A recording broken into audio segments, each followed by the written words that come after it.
மக்கள் சேவை செய்யும் மையம் மக்கள் நீதி மையம் கொய்யும் ஊழலை வேருடன் கொய்யும் மையம் மக்கள் நீதி மையம் செய்யும் மக்கள் சேவை செய்யும் மையம் மக்கள் நீதி மையம் கொய்யும் ஊழலை வேருடன் கொய்யும் மக்களின் உரிமையை மக்களே பெற்றிட மக்கள் நடத்திடும் மையம் மக்கள் நீதி மையம் மையம் மக்கள் நீதி மையம் செய்யும் மக்கள் சேவை செய்யும் மையம் மக்கள் நீதி மையம் கொய்யும் ஊழலை வேருடன் கொய்யும்.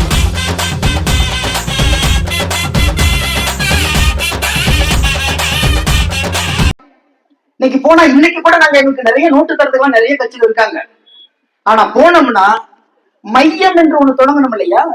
எந்த பக்கம் மக்களுக்கான நலன் கிடைக்கிறதோ அந்த பக்கம் தான் நிற்க வேண்டும். அதற்கு பெயர் தான் மையம் என்று எங்களெல்லாம் வழிநடத்தி இத்தனை ஆண்டு காலமாக இந்த அரசியலை வழிநடத்தி கொண்டு வந்திருக்கிறாரே எங்கள் நம்மவர், அவர்களுக்கு துரோகம் செய்தது போல் ஆகிவிடும். அவருடைய சிந்தனை திசை மாறுவதாக ஆகிவிடும். அப்படி ஒருபோதும் இருக்கக்கூடாது என்பதனால்தான் இன்றைக்கும் நோட்டுக்கும் ஓட்டுக்காக செய்யக்கூடாது, மக்கள் நலன் எதுவோ அதுதான் மையத்தின் கொள்கை என்பதை அன்று தொட்டு இன்று தொட்டு பேசிக் கொண்டிருக்கிறோம்.